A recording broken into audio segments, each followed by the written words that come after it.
هي نص سردي، ما يبقاش تبقى تكتب لي نصوص وكاني بكتب شعر. انا ما بكتبش شعر، ما ينفعش انها تبقى شطر واقسمها بشكل معين، لان هي اوريدي احنا بنتكلم في سرد، بنتكلم في خاطره، ما ينفعش تصنف كده، لان لا هي قافيه ولا وزن ولا ليه انا كتبتها بالطريقه دي؟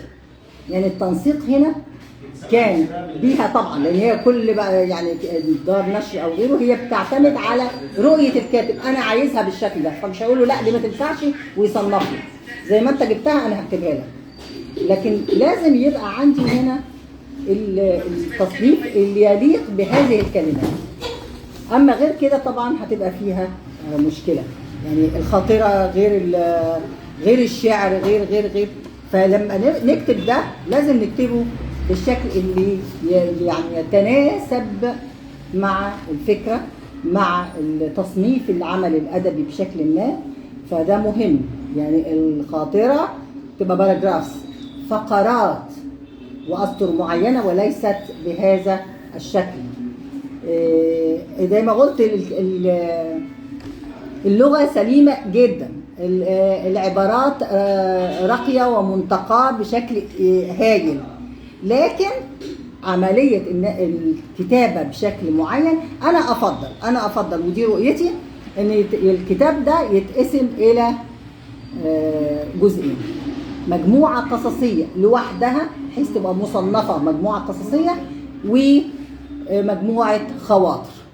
وهنا يبقى انا بحمي نفسي من ان انا اقول بس ان هي اصنفها بنصوص ادبيه، كلاهما نصوص ادبيه، ولكن يفضل ان تكون بهذا، لان انا مش هقعد اقول بقى دي هي يا ترى كانت تقصد بيها قصه ولا تقصد بيها خاطره. طب لا ملاحظات شيقه وملاحظات مفيده ما سمعتهاش. اوكي، ما هي ما سمعتش خالص. لا هي سمعت، بتقول دي حاجات مفيده ما سمعتهاش قبل كده. طيب المهم، يعني انا شايفه ان الكتاب كاول كتاب ليها، اول كتاب يعني تجربه هايله، وانا نفسي يعني عجبتني جدا، عجبتني جدا. فالف مبروك لحضرتك، وان شاء الله نسعد بكتاب اخر، وزي ما حضرتك تشوفي بقى تزودي على قصص ثانيه او تزودي على الخواطر ويبقى كتابين ان شاء الله. الف مبروك لحضرتك، شكرا جزيلا لكم جميعا. شكرا دكتورة منى حسين على هذه الخطوافة البسيطة